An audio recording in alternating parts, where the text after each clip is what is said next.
Hi friends, आपने कभी एक पहाड़ और एक गिलहरी के बीच बातचीत सुनी है? हाँ?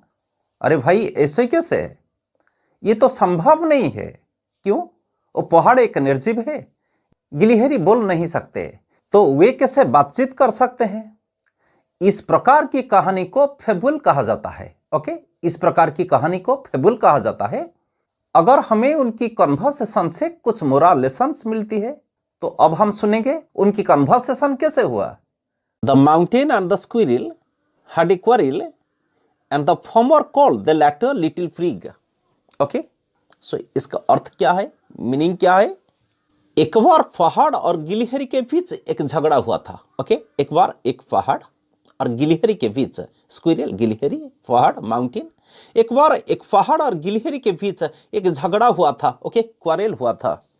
सो मतलब क्या है? That means there was a quarrel between the mountain and the squirrel. Once there was a quarrel between the mountain and the squirrel. Okay? So क्यों झगड़ा हुआ था? अब हम देखेंगे. And the farmer called the latter little prig. Okay? So farmer कहाँ है? और ये पहले वाले ने बाद वाले को छोटू फ्रीग कहा. ओके, ये फॉर्मर मतलब ये पहले वाले ने, पहले वाले क्या है? यहाँ माउंटेन को रिफर करते हैं. द फॉर्मर मीन्स यहाँ माउंटेन है.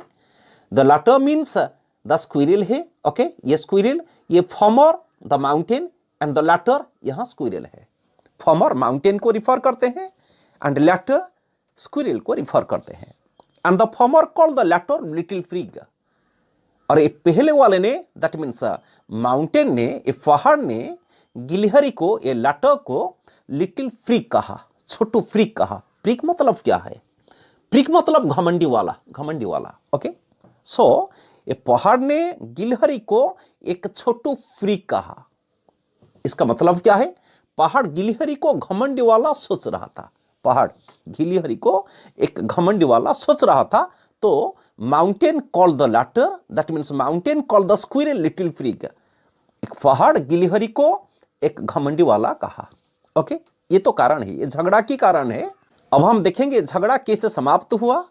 जब पहाड़ ने गिलहरी को घमंडी वाला कहा, छोटू फ्रीक कहा, लिटिल फ्रीक कहा, कि गिलहरी इसको हजम नहीं कर पाई, तो क्या कहा? बन रिप्लाइड. यहां लिखा जाता है बन रिप्लाइड. यहां बन स्क्विरल को रिफर करते हैं, यहां बन गिलहरी को रिफर करते हैं. तो बन इससे हजम नहीं कर पाई, तो क्या कहा?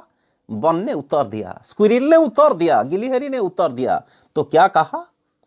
You are doubtless very big. ये पहाड़, मैं ये भी मानता हूं आप निश्चित रूप से बहुत बड़े हैं, लेकिन ये भी याद रखो. सो क्या? But all sorts of things and weather must be taken in together to make up a year and a sphere. ये गिलहरी ने कहा. सो क्या कहा? But all sorts of things must be taken in together to make up a sphere, to make up a sphere. Okay, but all sorts of things must be taken in together to make up a sphere. हर प्रकार की चीजों एक साथ लेकर ये पृथ्वी, ये संसार बनी है. ये याद रखो. ये भी याद रखो, all sorts of weather must be taken in together to make up a year.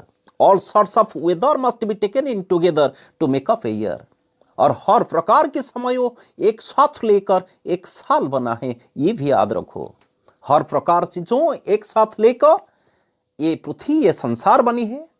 And हर प्रकार के समय एक साथ लेकर एक साल बना है.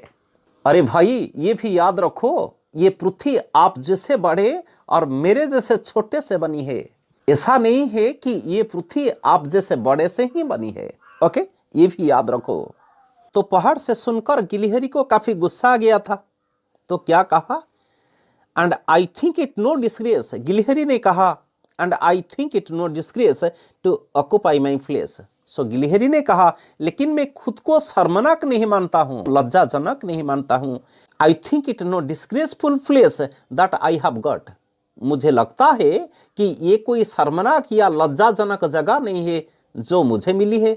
ओके, ये गिलहरी ने फिर कड़ा जवाब दिया. अब फिर गिलहरी अपने गुस्से पर काबू नहीं कर पाई. तो गिलहरी ने क्या कहा? If I am not as large as you, you are not so small as I and not half so spry. Okay, ये गिलहरी ने जवाब दिया, कड़ा जवाब दिया, पहाड़ से कड़ा जवाब दिया. तो क्या कहा? If I am not as large as you, अगर मैं तुम्हारे तरह बड़ा नहीं हूं तो you are not so small as I, तुम मेरे जैसे छोटे नहीं है, and not half so fry, और तुम मेरी तरह आधे चंचल भी नहीं हो। ये फहाड़ ये भी याद रखो, अगर मैं तुम्हारे तरह बड़ा नहीं हूं तो मेरे जैसे छोटे नहीं है, और तुम मेरी तरह आधे भी चंचल नहीं है, आधे चंचल भी नहीं हो। ओके, ये भी याद रखो। फिर गिलहरी ने फहाड़ से कड़ा जवाब दिया, तो क्या कहा? I will not deny you make a very pretty squirrel track. Talents differ, all is well and wisely put. So, इसका अर्थ क्या है? I will not deny you make a very pretty squirrel track. मैं इनकार नहीं करूंगा कि आप बहुत सुंदर गिलहरी का ट्रैक बनाते हैं। ओके, ये पहाड़ ये याद रखो। मैं इनकार नहीं करूंगा कि आप बहुत सुंदर गिलहरी का ट्रैक बनाते हैं। तो talents differ, all is well and wisely put. ये प्रतिभा अलग है, टैलेंट्स डिफर, प्रतिभा अलग है। ये संसार में सृष्टा एक है मगर ये सृष्टि अलग है, तो प्रतिभा अलग है, talents differ. All is well, सब कुछ ठीक है, सब कुछ ठीक है। प्रतिभा अलग है, सब कुछ ठीक है। संसार में भगवान की सृष्टि में सो ऑल इज वेल, प्रतिभा अलग है, सब कुछ ठीक है, एंड वाइजली पुट मतलब क्या है? सब समझदारी से रखा गया है। ओके, ये भगवान की सृष्टि में आप जैसे बड़ा है, मैं जैसे छोटा हूं, ये सब यहां रहते हैं।